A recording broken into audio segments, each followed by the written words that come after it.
German Shepherd found. Crying at owner's empty grave. What baby did next. Left everyone in tears. The sound of rain hitting the umbrella was almost enough to drown out the soft crying. Almost, but not quite. What happened next would change everything. If you're about to listen to this story, prepare your heart. This isn't just another animal rescue story. It's about a connection that defies explanation. Don't forget to like, share, subscribe, and let us know where you're listening from. Sarah Mitchell didn't want to visit the cemetery that day. The clouds hung low, threatening to burst at any moment, and her 5-year-old son Noah had been unusually quiet all morning. But it had been exactly 1 year since her father passed away, and some traditions couldn't be broken, not even for the weather. "Do we have to go, Mommy?" Noah asked, his small fingers fidgeting with the seatbelt. His eyes, large and questioning, reflected in the rearview mirror. "Just for a little while, sweetie," Sarah replied, her voice gentle but firm. "We'll put flowers for Grandpa, say hello, and then we can get ice cream on the way home." Noah's face brightened slightly at the mention of ice cream, but the shadow returned almost immediately. "Grandpa can't really hear us, can he?" Sarah's hands tightened on the steering wheel. "How do you explain grief and remembrance to a 5-year-old? It's not about him hearing us, Noah. It's about us remembering him."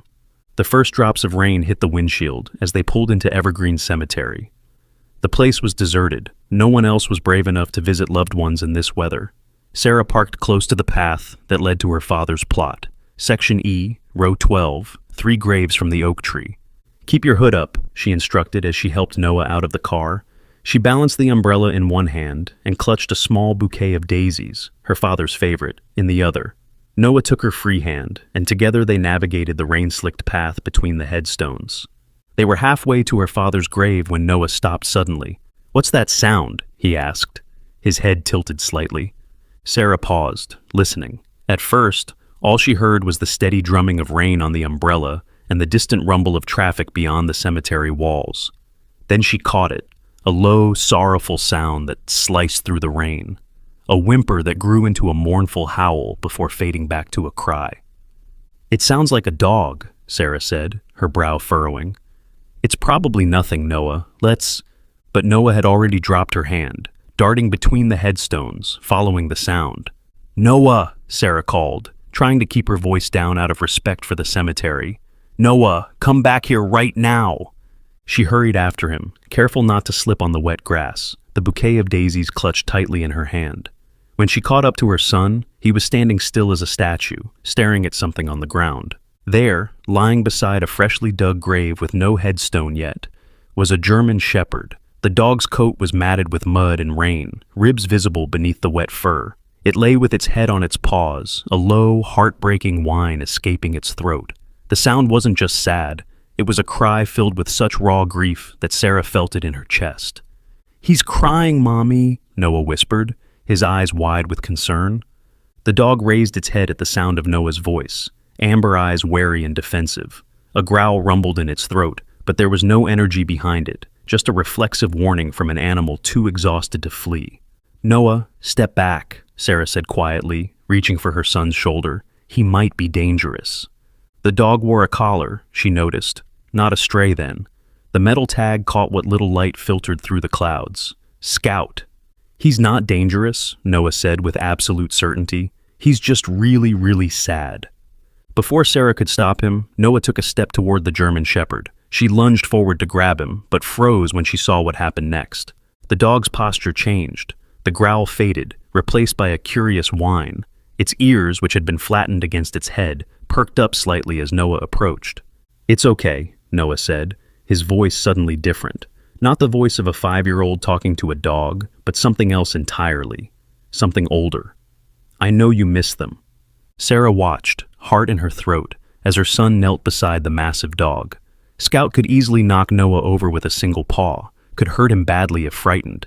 But instead, the German Shepherd lowered its head, allowing Noah to place a small hand on its wet fur. "He's talking to me, Mommy," Noah whispered, his eyes still locked with the dog's. "In here." He tapped his temple. A shiver that had nothing to do with the cold rain ran down Sarah's spine. "What's he saying, Noah?" The question slipped out before she could stop it. Noah tilted his head, as if listening to something only he could hear. "He says his person isn't really here. Someone took his person away." Sarah glanced at the fresh grave, just turned earth with no marker. Who was buried here, and why would a dog be left to mourn alone in the rain? "We need to call someone," Sarah said, taking out her phone.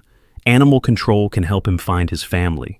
Noah shook his head vigorously. "No, they'll take him away. Scout says he needs to find his person."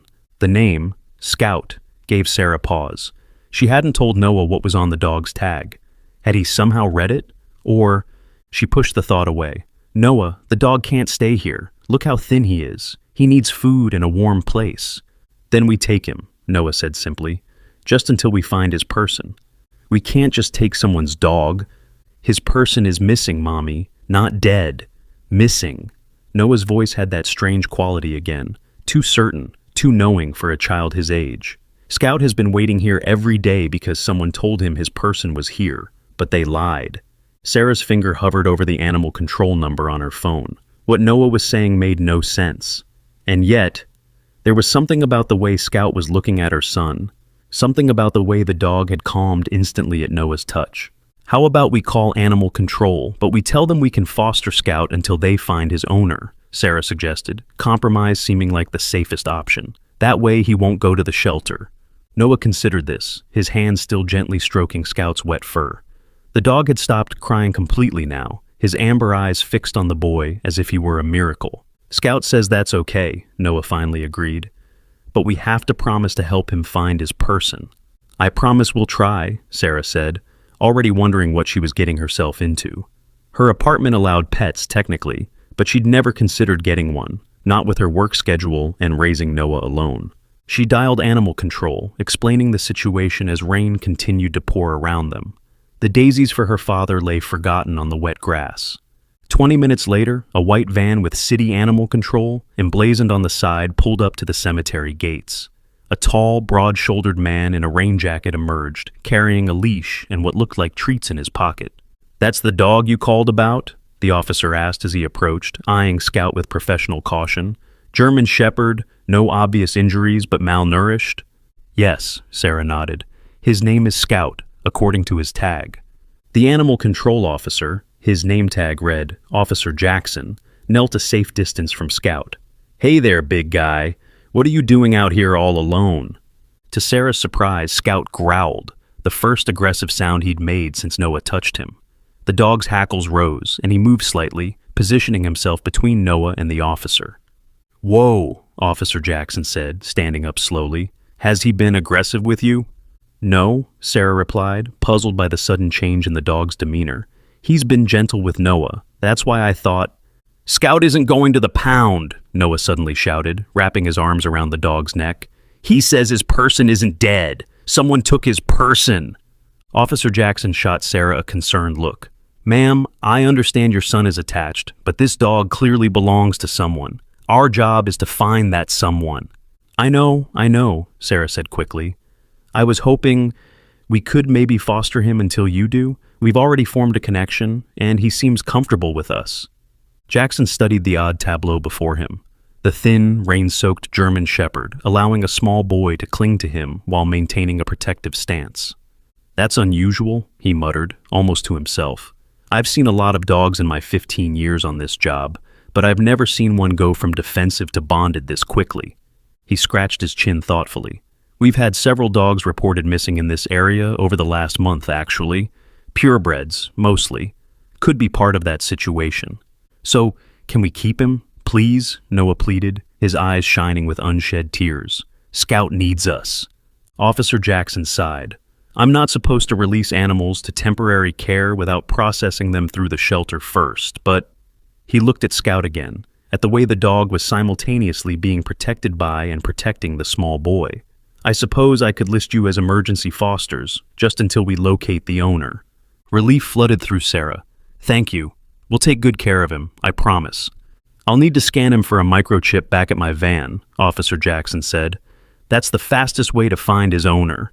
Noah's face fell. But Scout says his person is missing. The chip won't help." Jackson exchanged another look with Sarah, who shrugged helplessly. "Let's just check, Noah. It's standard procedure." They walked back to the van together, Scout padding beside Noah as if they'd been companions for years, not minutes. Despite his emaciated state, The German shepherd moved with dignity, occasionally pressing against Noah's side when the boy slipped on the wet grass. At the van, Officer Jackson took out a handheld scanner and ran it over Scout's shoulders and neck. The device beeped, lighting up with a sequence of numbers. "Good news," Jackson said. "He is chipped. Let me run this through the database." He typed the number into a tablet mounted in his van, then frowned at the screen. "That's odd." "What is it?" Sarah asked, pulling Noah closer as the rain began to intensify. "The chip is registered to someone named Thomas Blackwood," Jackson said slowly. "But according to this, Thomas Blackwood died 3 months ago." An uncomfortable silence fell, broken only by the drumming of rain on the van's roof. "That can't be right," Sarah finally said. "The grave Scout was lying by was fresh. Couldn't have been more than a week old." Jackson nodded, his expression troubled. "And why would a dog whose owner died 3 months ago suddenly show up malnourished at a fresh grave? Something's not adding up." Noah tugged at Sarah's sleeve. "I told you, Mommy. Scout's person isn't dead. His real person is James." Both adults turned to look at the boy. "Noah, how do you know that name?" Sarah asked carefully. Noah pointed to Scout. "He told me. His real person is James. Thomas was James's grandfather." Officer Jackson raised an eyebrow. "Now that's interesting. There's an emergency contact listed on the microchip registration. James Blackwood, grandson, same address as Thomas." Sarah felt that shiver again. The one that had nothing to do with the cold or the rain. How could Noah have known that? "Is there a phone number for James?" she asked, trying to keep her voice steady. Jackson nodded. "I'll try calling now." He dialed the number on his cell phone, putting it on speaker. It rang 4 times before going to voicemail. "You've reached James Blackwood. Leave a message, and I'll get back to you when I can." Jackson ended the call without leaving a message. "I'll try again later. In the meantime, I think our best option is to let you take Scout home as temporary fosters. I'll file the paperwork when I get back to the office." He handed Sarah a form to sign, then passed her a slip of paper with his direct number. "Call me if you need anything, or if the dog shows any signs of aggression, and I'll call you if I reach James Blackwood." "Thank you," Sarah said, still trying to process everything that had happened in the last hour. What had started as a simple cemetery visit had turned into this. "Come on, Noah, let's get Scout home and dry." The drive back to their apartment was oddly quiet. Scout sat in the back seat beside Noah, his wet fur gradually soaking into the upholstery. Sarah would worry about that later. Right now, all she could think about was Noah's inexplicable connection to the dog, and the mystery of why a dog registered to a dead man was mourning at a fresh grave. Their apartment wasn't large, a 2-bedroom in a converted Victorian house downtown, but it was home. Sarah led Scout and Noah inside, grabbing towels from the linen closet to dry them both off. "He's really skinny, Mommy," Noah observed as he helped towel Scout dry. The dog's ribs were clearly visible beneath his fur, his stomach tucked high. "I know, sweetie, we'll feed him, but we need to be careful not to give him too much at once. When dogs are this hungry, they can get sick if they eat too quickly." She found a mixing bowl in the kitchen and filled it with water, which Scout lapped at gratefully. For food, she cooked some plain rice and mixed it with a small amount of chicken breast she'd been planning to use for dinner. When she set the food bowl down, Scout sniffed it but didn't eat. "What's wrong?" Sarah asked, more to herself than to the dog. "Aren't you hungry?" Noah knelt beside Scout, whispering something in the dog's ear that Sarah couldn't hear. To her amazement, Scout immediately began to eat, slowly at first, then with increasing enthusiasm. "What did you say to him?" Sarah asked. Noah smiled. "I told him it was okay to eat, that we weren't trying to steal him, just help him until we find James." Sarah sat down heavily on a kitchen chair. "Noah, how are you doing this? How do you know what Scout is thinking?" Noah shrugged, the gesture disarmingly casual for such an impossible question. "I don't know, I just hear him, not like real words, but like feelings and pictures in my head." "And he told you about James? About Thomas being James's grandfather?" Noah nodded. "He showed me James in my head. He has red hair and glasses and a scar on his chin from falling off a bike when he was little." Sarah felt goosebumps rise on her arms. There was no way Noah could know such specific details unless he really was somehow communicating with Scout. "And what happened to James? Why isn't he with Scout?" Noah's face darkened. "Bad men took him. Scout tried to stop them, but they hurt him and threw him out of a car. He's been trying to find James ever since." Sarah's hand flew to her mouth. Noah, are you saying James was kidnapped? Scout doesn't know that word. He just knows bad men took his person away. This was beyond anything Sarah had expected when she'd agreed to foster an abandoned dog. If what Noah was saying was true, and how could it be, then they were involved in something far more serious than animal rescue. We should call Officer Jackson, she said, reaching for her phone. If James is missing... No, Noah shouted, startling both Sarah and Scout. Scout doesn't trust him. He smelled wrong. Smelled wrong? What does that mean? Like the bad men, Noah said simply. Not exactly the same, but similar. Scout says we can't trust anyone until we find James. Sarah's head was spinning. This was crazy. She was taking the word of her 5-year-old son, who claimed to be communicating telepathically with a dog they'd found less than 2 hours ago. And yet, what if it was true? What if James Blackwood really was missing, possibly in danger? What if Scout really had been trying to find help? Before she could decide what to do, her phone rang. Unknown number. Hello? She answered cautiously. Ms. Mitchell, this is Officer Jackson. I wanted to update you on the situation with Scout. Sarah tensed, eyeing Noah and the dog, who had both gone very still. Yes? I did some digging, and it turns out James Blackwood was reported missing 2 weeks ago. He didn't show up for work, missed appointments. Police did a welfare check, but found nothing suspicious at his residence. Sarah's heart began to pound. So, Noah was right, she whispered. Excuse me? Nothing, she said quickly. What else do you know? Not much. It's an open missing persons case. But here's where it gets strange. Thomas Blackwood's grave isn't at Evergreen Cemetery. He's buried at Oakwood Memorial on the other side of town. Sarah frowned. Then whose grave was Scout lying beside? That's what I'd like to know, Jackson said, his voice suddenly harder. I'm going to stop by later this evening to check on Scout and ask you a few more questions, if that's all right. Something in his tone made Sarah uneasy. Actually, we're quite tired. Could we do this tomorrow instead? A brief pause. Of course. First thing in the morning, then. Take good care of that dog, Ms. Mitchell. The call ended, and Sarah lowered her phone slowly. He's one of them, Noah said quietly. One of who, Noah? The bad men. Scout says he can smell it now. It's faint, but it's there. Sarah looked at Scout, who was standing alert now, ears forward, completely focused on Noah. The dog didn't look malnourished and sad anymore. He looked dangerous, protective. This is insane, Sarah muttered. We need to call the actual police, not animal control. Noah shook his head fiercely. Scout says no. James tried to tell the police, and that's why the bad men took him. Sarah knelt in front of her son, taking his small shoulders in her hands. Noah, this is very serious. If what you're saying is true, if James really was kidnapped, we need help. We can't handle this alone. We're not alone, Noah said, resting his hand on Scout's head. We have Scout, and Scout can find James. As if to emphasize the point, Scout gave a short, determined bark. Sarah looked between her son and the German shepherd, trying to make sense of the impossible situation. Even if Scout can somehow lead us to James, it's not safe. These bad men you're talking about, they could be dangerous. Real dangerous. That's why we need to hurry, Noah insisted. Scout says James is running out of time. A chill ran through Sarah. What does that mean? Before Noah could answer, there was a knock at the apartment door. Scout immediately tensed, a low growl building in his throat. Ms. Mitchell, it's Officer Jackson. I know I said tomorrow, but something urgent has come up. Noah's eyes widened in fear. He lied. Scout was right. Sarah put a finger to her lips, signaling Noah to be quiet. She moved to the peephole and looked out. It was indeed Officer Jackson, but something about his posture seemed different, tenser, more alert. Just a minute, she called, mind racing.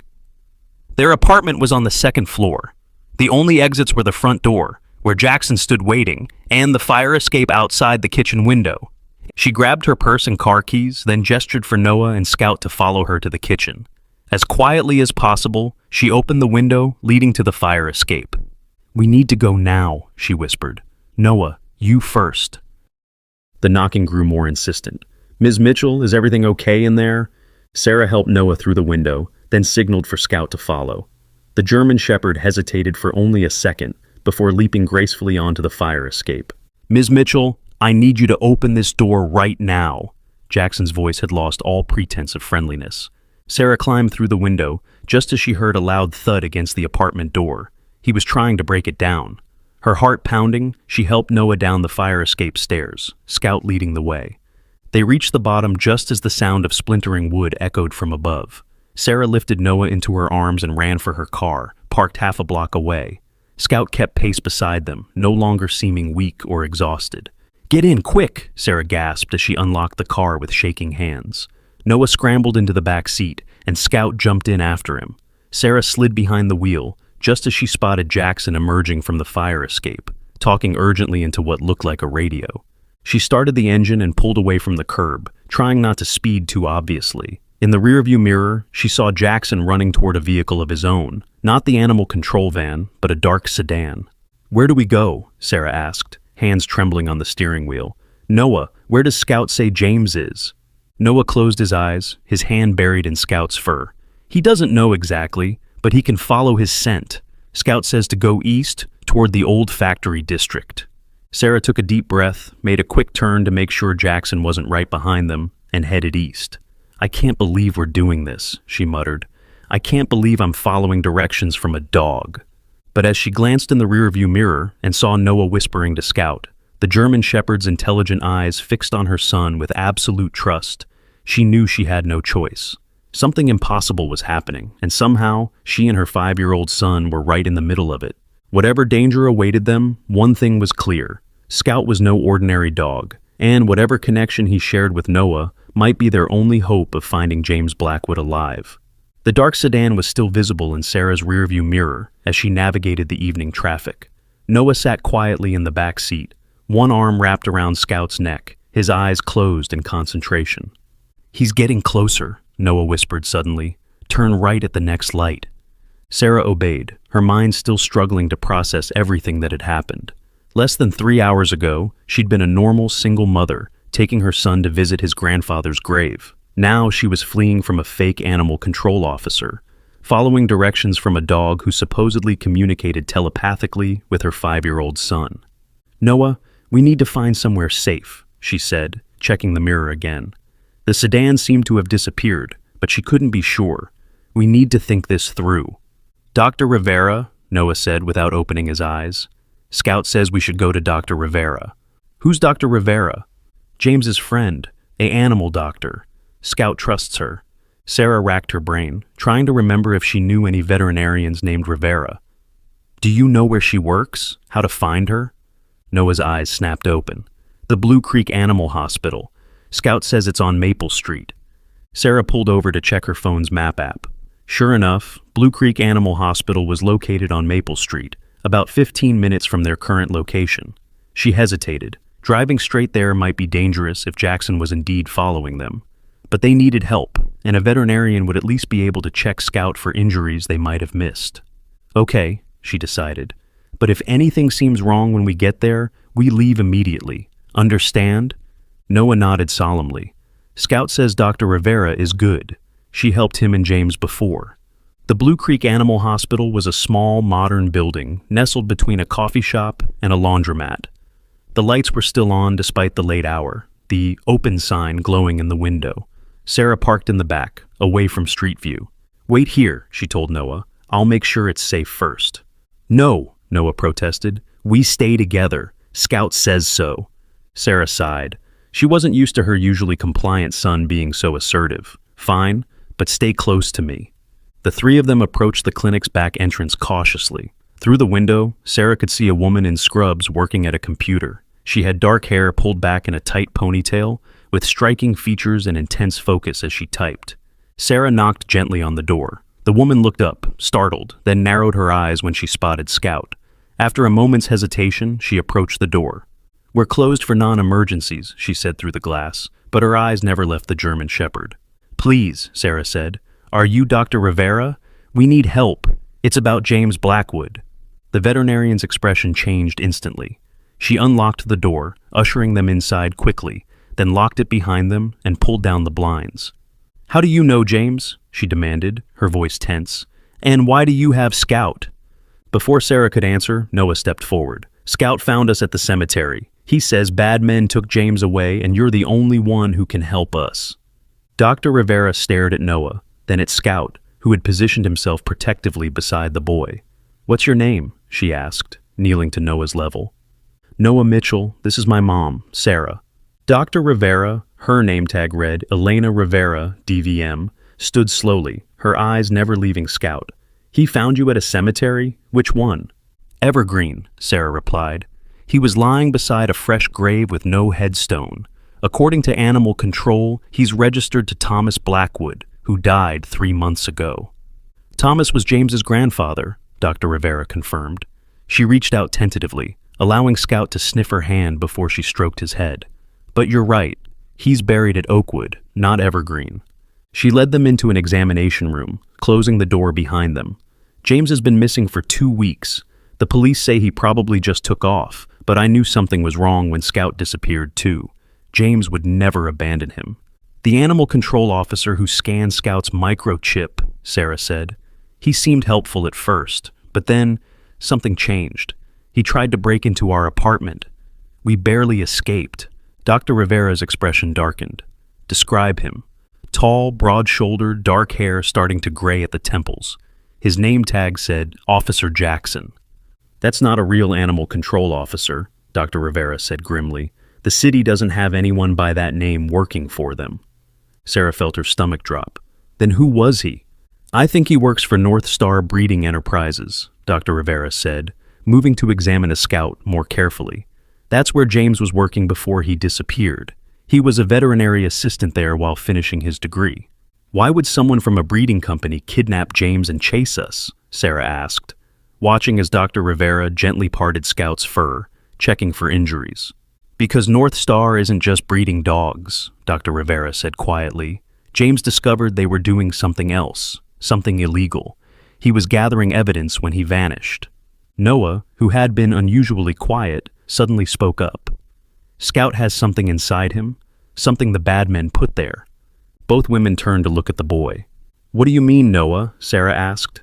Noah placed his hand on Scout's side, just behind the rib cage. "Here, it hurts him sometimes. The bad men put it there before James rescued him."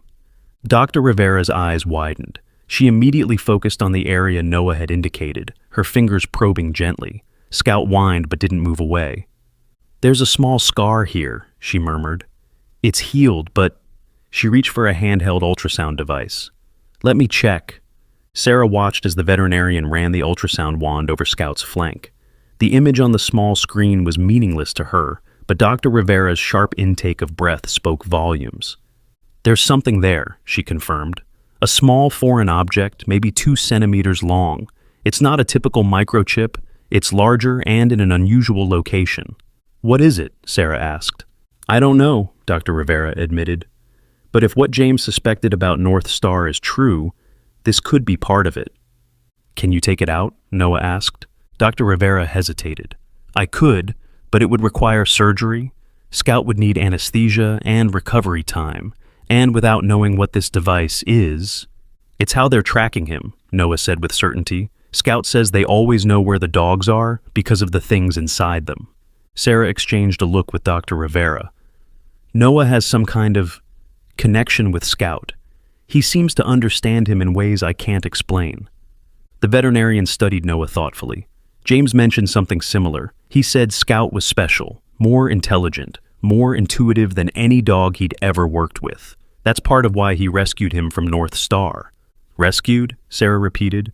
"James found evidence that North Star was experimenting on dogs, using them for something beyond breeding. He managed to smuggle Scout out before they could..." She trailed off, glancing at Noah. "Before they could hurt him." Scout nudged Noah's hand, and the boy nodded as if responding to an unspoken question. "Scout says we need to find James tonight. The bad men are moving him to another place tomorrow." "How could Scout possibly know that?" Sarah asked, her patience wearing thin. As much as she wanted to believe her son's uncanny ability, this was stretching credulity too far. Dr. Rivera didn't seem so skeptical.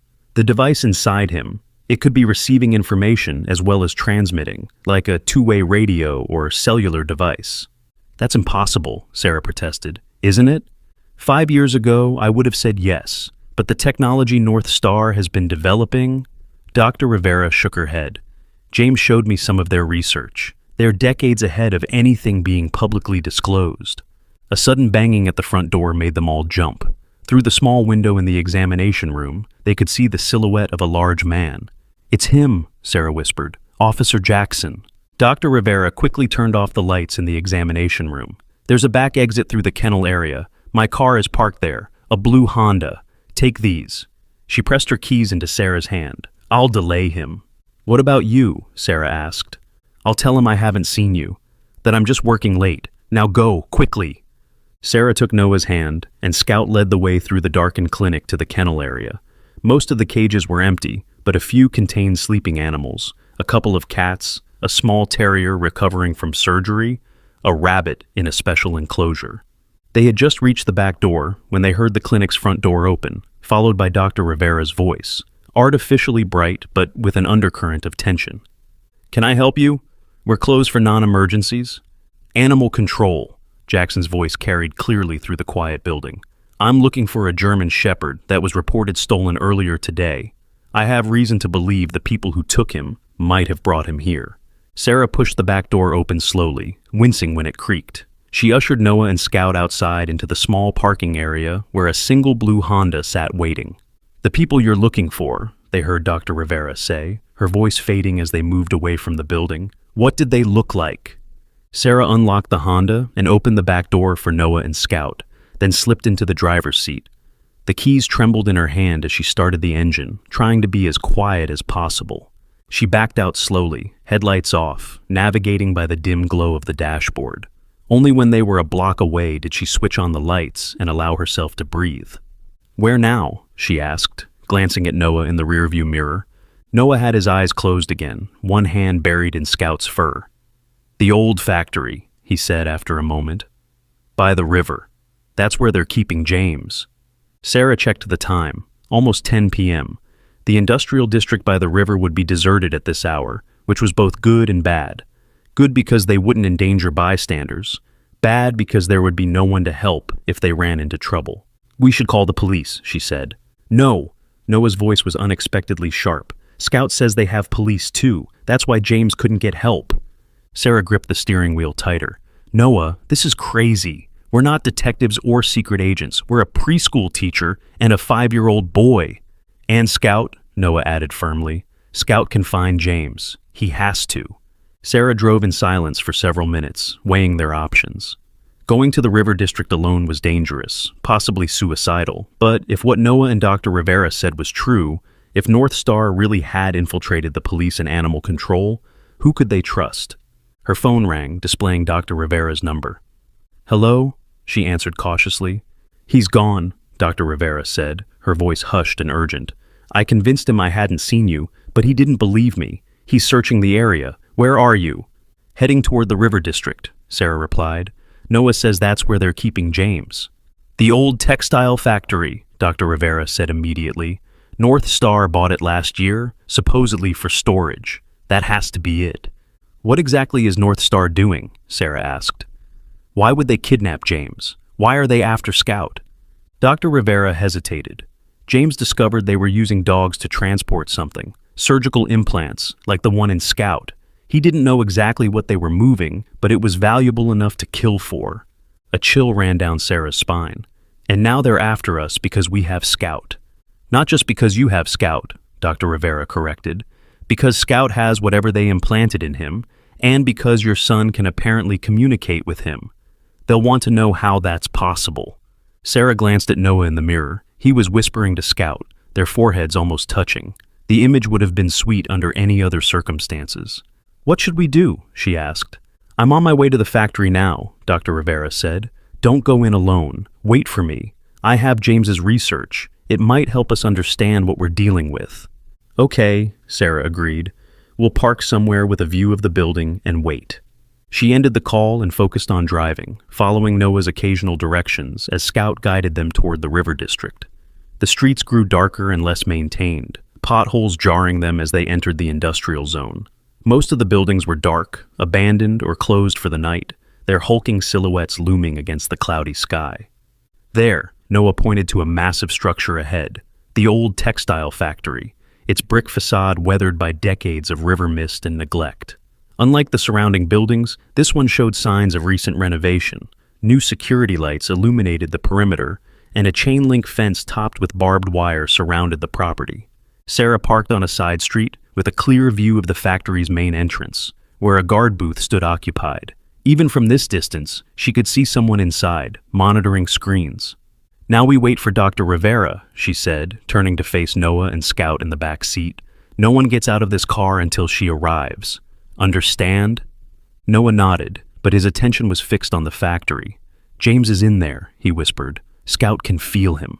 As if to confirm, Scout whined softly, his ears pricked forward, body tense and alert. Is he okay?" Sarah asked, surprising herself with the question. She was actually asking her son to relay information from a dog about a man neither of them had ever met. Noah closed his eyes briefly. "He's alive," he said finally, "but scared and hurt. They did something to him, too." Sarah was about to ask what Noah meant when a pair of headlights appeared in her rearview mirror. A vehicle was approaching slowly, its lights dimmed. She tensed, ready to start the engine and flee if necessary, but relaxed when she recognized Dr. Rivera's face behind the wheel of her own car.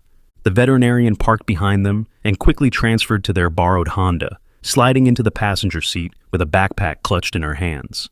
"I brought James's research," she said, breathless, "and medical supplies in case we need them." "How are we going to get past that guard?" Sarah asked, nodding toward the factory entrance.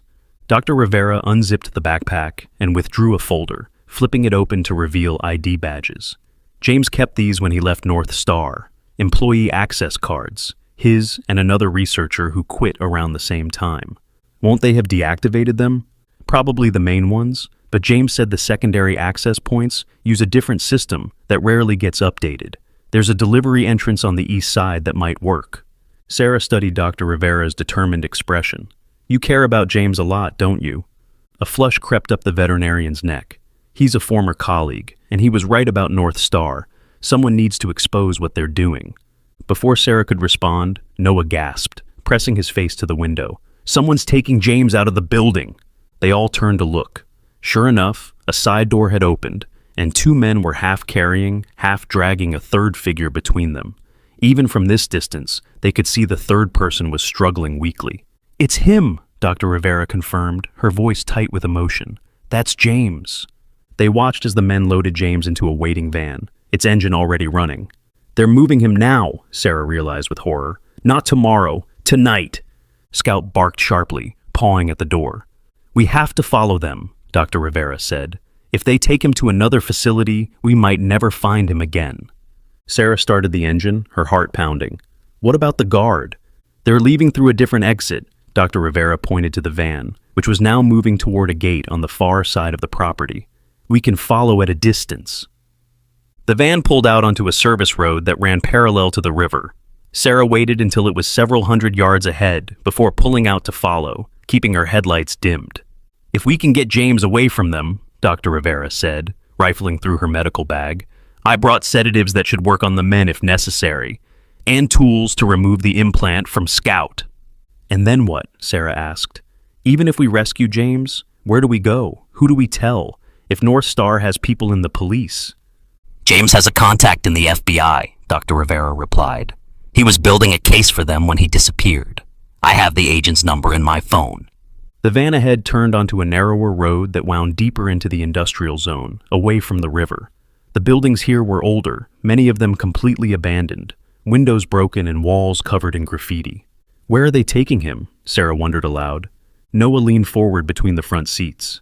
"Scout says there's another place, a small building where they do the surgeries. It's hidden."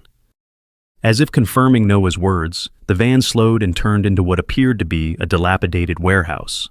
Unlike the textile factory, this building had no visible security, no lights, nothing to suggest it was in use. The perfect cover. Sarah drove past slowly, then parked around the corner, out of sight from the warehouse entrance. "What now?" she asked, looking between Dr. Rivera and Noah. "We can't just walk in there." "No," Dr. Rivera agreed, "but Scout can." Noah's eyes widened. "You want to send Scout in alone?" "Not exactly." Dr. Rivera reached into her backpack and pulled out a small device. "This is a tracking collar with a camera.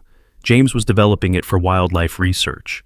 If we put it on Scout, we can see what he sees and know exactly where he is. But how would that help? Sarah asked. Even if Scout finds James, he can't free him. No, but he can find the least guarded entrance, Dr. Rivera explained, and create a distraction if necessary. These men know Scout is valuable to them. They won't hurt him if they can help it.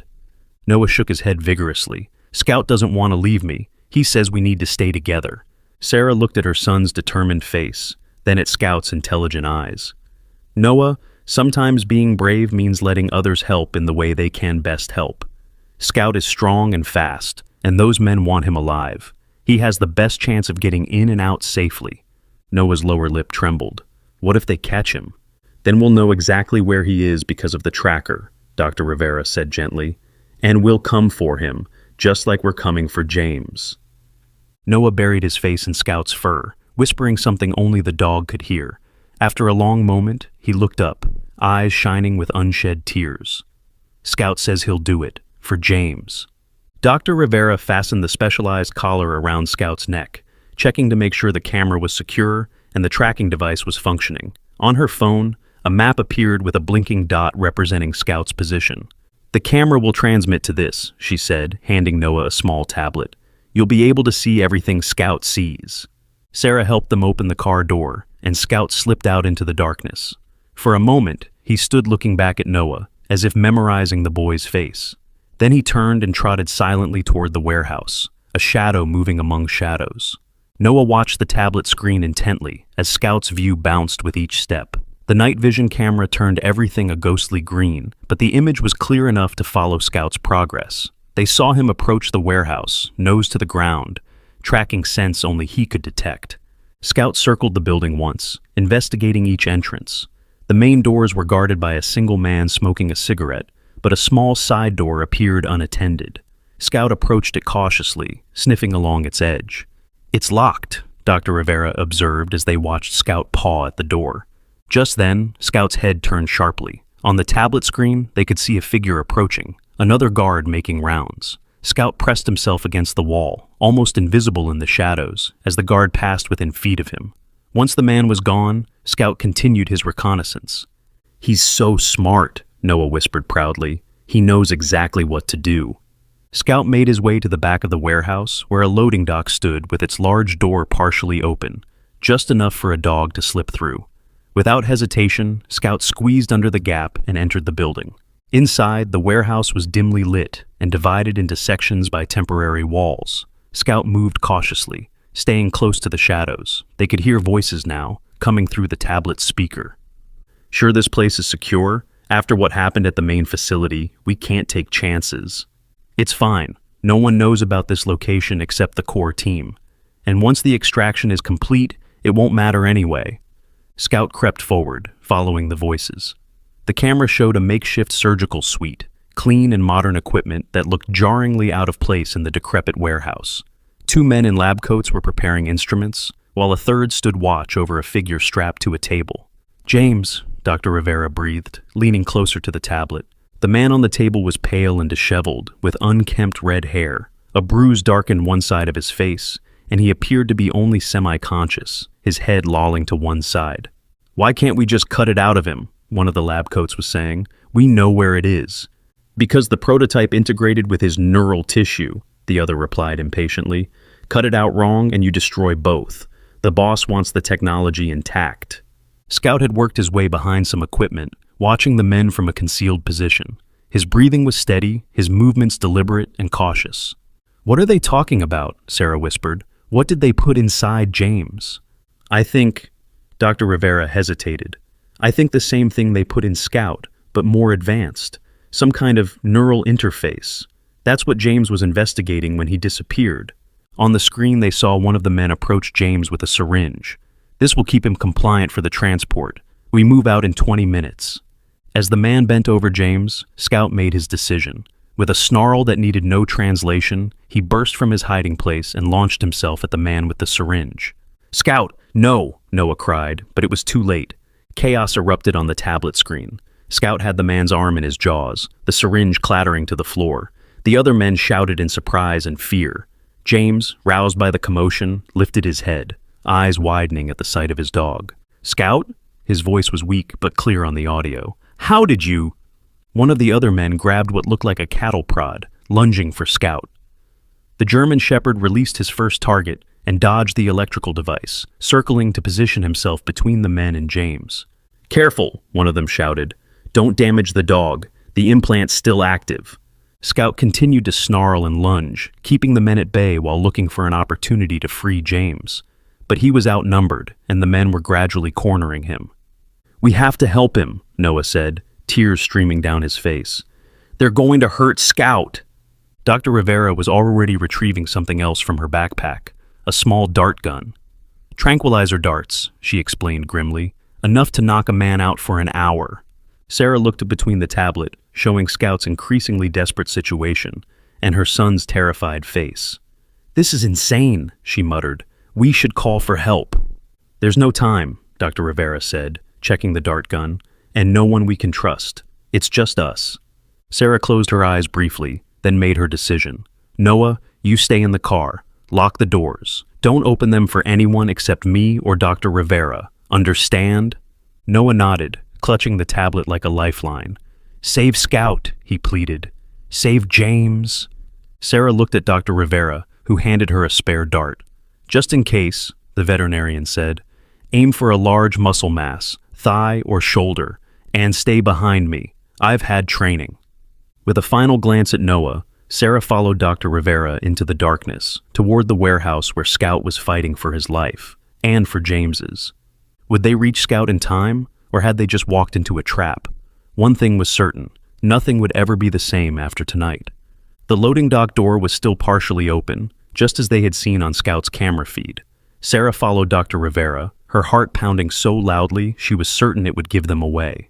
The tranquilizer dart felt awkward in her hand. She'd never held a weapon before, let alone used one against another human being.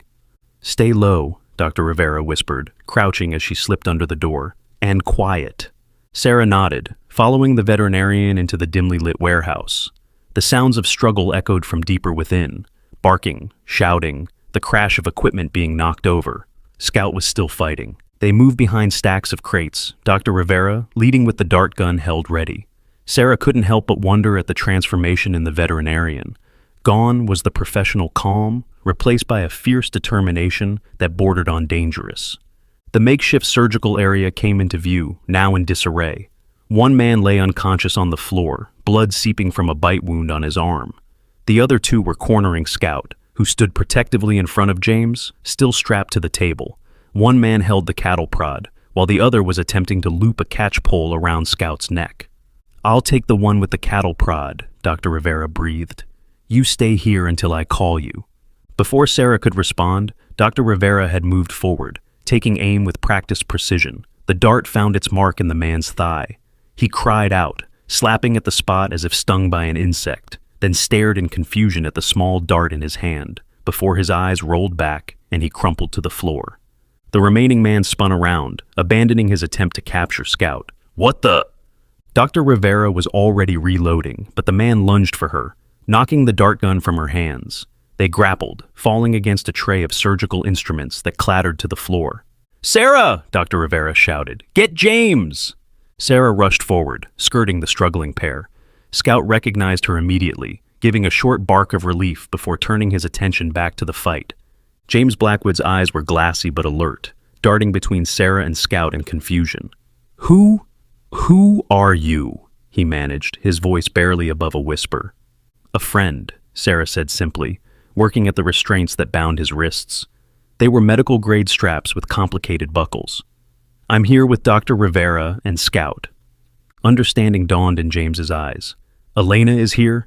He tried to lift his head, wincing with the effort. "How did you find me?" "Your dog found us," Sarah replied, finally freeing one of his wrists. "And my son, he can understand Scout somehow. They led us to you." Behind them, Dr. Rivera cried out in pain. The man had her pinned against a wall, his forearm pressed against her throat. Without hesitation, Scout abandoned his post by the table and launched himself at the attacker, teeth finding purchase in the man's calf. He howled, releasing Dr. Rivera to deal with the new threat. Sarah worked frantically at the remaining restraints. James was trying to help now, his movements weak but determined. Finally, the last strap came free. "Can you walk?" Sarah asked, helping James to sit up. He swayed, bracing himself against the table. "I think so. They've been drugging me, but it's wearing off." Across the room, Dr. Rivera had recovered the dart gun and was taking aim at the man still struggling with Scout. The dart struck true, embedding in the man's shoulder. He staggered, releasing his grip on Scout's scruff, then slumped to the floor. Dr. Rivera rushed to James, her professional demeanor momentarily abandoned as she threw her arms around him. "I thought we'd lost you," she whispered. James returned the embrace weakly. "I knew you'd figure it out. Did you contact Agent Morales?" "Not yet," Dr. Rivera replied, already examining him for injuries. "We came straight here after finding Scout." "We need to go," Sarah urged, glancing nervously at the unconscious men. "The guard outside will notice something's wrong sooner or later." James nodded, sliding carefully off the table. His legs buckled immediately, and Dr. Rivera caught him, supporting his weight. "The bastards did something to me," he muttered. "Some kind of experimental neural implant, like the ones they were putting in the dogs, but more advanced." Scout pressed against James's leg, whining softly. The man's free hand found the dog's head, scratching behind his ears with obvious affection. "Good boy, Scout. The best boy." Together they made their way toward the loading dock door, James leaning heavily on Dr. Rivera. Sarah led the way, dart in hand, ready for any sign of the external guard. Scout moved alongside James, occasionally looking back toward the door as if expecting pursuit. They had almost reached the exit when James stumbled, a cry of pain escaping him. He clutched at his head, his face contorted in agony. "James!" Dr. Rivera eased him to the floor, supporting his head as a seizure racked his body. "James, what's happening?" "The implant," he gasped between spasms. "They can activate it remotely. Pain, stimulus." Scout began to whine, pacing anxiously around James. Then, without warning, the German shepherd yelped and fell to his side, his body convulsing in a mirror of his owner's distress. "Scout!" Sarah knelt beside the dog, helpless to ease his suffering. "What's happening to him?" "The implants," Dr. Rivera said grimly, her hands steady as she administered something from her medical bag to James. "They must be linked somehow, or controlled by the same signal." The loading dock door suddenly rolled up completely, flooding the area with harsh light. Silhouetted against the glare was a tall, elegant figure, a woman in a tailored suit, her silver hair cut in a severe bob. She held what looked like a small remote control in her manicured hand. "Fascinating, isn't it?" she said, stepping into the warehouse. Behind her, 2 armed security guards took position. "The neural link works even better than our models predicted. Man and beast, connected by technology. The perfect symbiotic relationship." Dr. Rivera stood, positioning herself between the newcomer and James. "Dr. Keller, I should have known you were behind this." The silver-haired woman smiled thinly. "Dr. Rivera, James spoke of you often during our conversations. He seemed to think you'd help expose our operation." She clicked her tongue. Disappointing to see such a promising veterinarian throw away her career for sentimentality.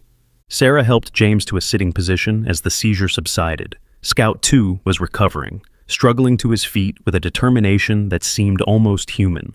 The dog positioned himself protectively in front of Noah's son, who remained crouched beside James. "What exactly is your operation?" Sarah asked, buying time, her mind racing to find a way out of this situation. "What are you doing to these dogs? To people?" Dr. Keller regarded her with cold curiosity. "And you are?" "Someone who knows you're kidnapping people and experimenting on animals," Sarah replied, her voice steadier than she felt. "Someone who's going to make sure everyone else knows, too." "Brave words from a woman cornered with no escape," Dr. Keller observed mildly. She turned her attention back to Dr. Rivera. "Since you're all so curious, and since none of you will be sharing this information outside these walls, I may as well satisfy your curiosity." She paced slowly around them, the remote still held casually in her hand, a constant threat. Imagine a world where drugs, sensitive information, even biological samples could be transported without detection. No customs inspections, no border controls, no questions. Just a dog, man's best friend, walking where it pleases, carrying our cargo inside its body, programmed to return to its handler. You're using dogs as smugglers, Dr. Rivera said flatly. Couriers, Dr. Keller corrected. Highly specialized, neurologically enhanced couriers. The implant does more than just store cargo. It conditions the animal, controls its behavior, ensures compliance. And with James's breakthrough, we've developed a human interface as well. She smiled at James, who glared back with undisguised hatred.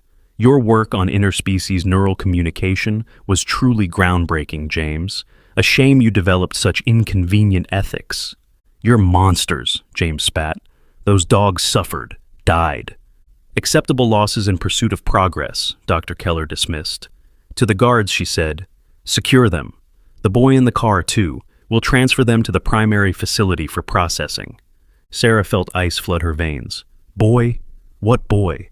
Dr. Keller raised an eyebrow. Did you think we wouldn't notice the child watching from your vehicle? One of my men has already retrieved him.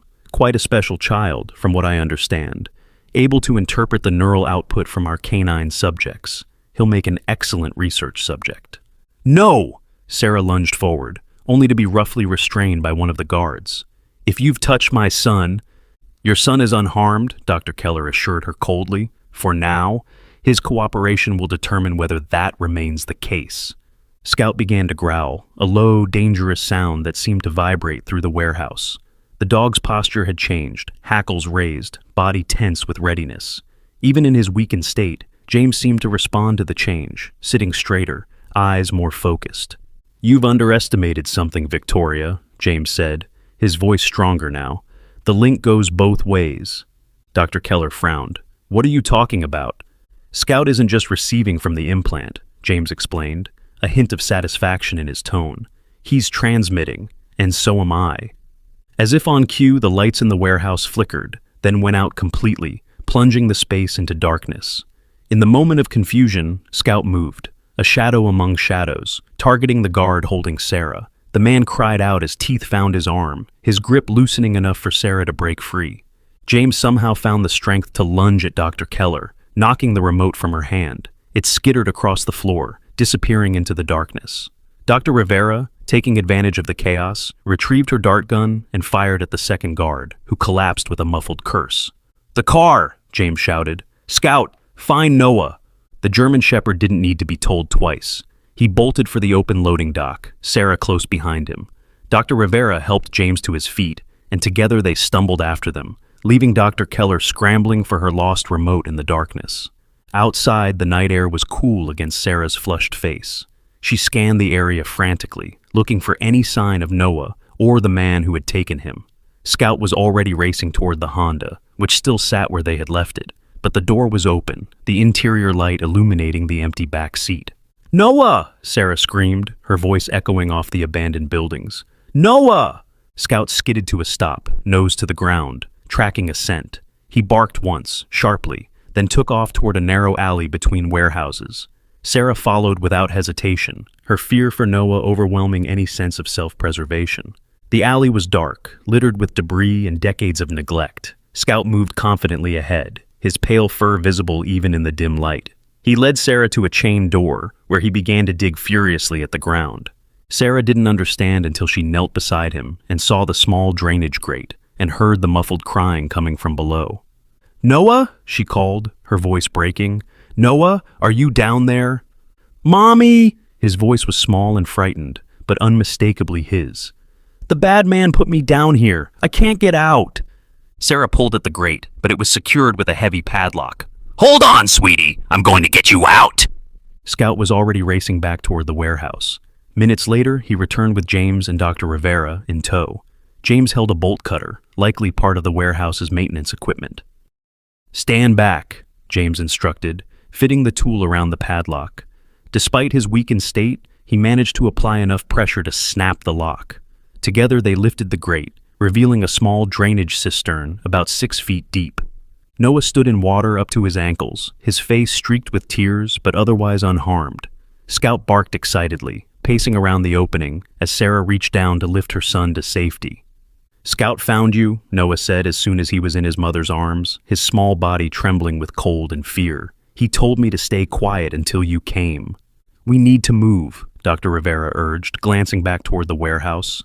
Keller will have called for backup by now.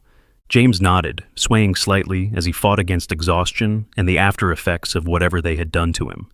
My contact in the FBI, Agent Morales. We need to reach him. They made their way back to the Honda, moving as quickly as James's condition would allow. Scout stayed close to Noah, occasionally looking back the way they had come, alert for pursuit. Where do we go? Sarah asked as they piled into the vehicle. Noah and Scout in the back, James in the passenger seat beside her, with Dr. Rivera squeezed in beside Noah. There's a safe house, James said, his words slurring slightly as exhaustion caught up with him. Agent Morales set it up when I first brought him evidence about North Star. Head north toward the mountains. As Sarah started the engine, headlights appeared at the warehouse exit, a black SUV emerging into the night. They're coming, Dr. Rivera warned, already on her phone, dialing a number James had given her. Drive, now. Sarah didn't need to be told twice. She pulled away from the curb, taking a different route than the one they had arrived by. In the rearview mirror, she could see the SUV turn in their direction, its powerful engine roaring to life. Agent Morales? Dr. Rivera spoke urgently into her phone. This is Elena Rivera. I'm with James Blackwood. He's alive, but we need extraction immediately. North Star is in pursuit. She listened for a moment, then rattled off their location and heading. Understood. We'll try to lose them until then. What did he say? James asked, fighting to stay conscious. He has a team in the area, Dr. Rivera replied. They have been monitoring North Star for weeks, waiting for evidence. He's directed us to a rendezvous point about 20 minutes from here.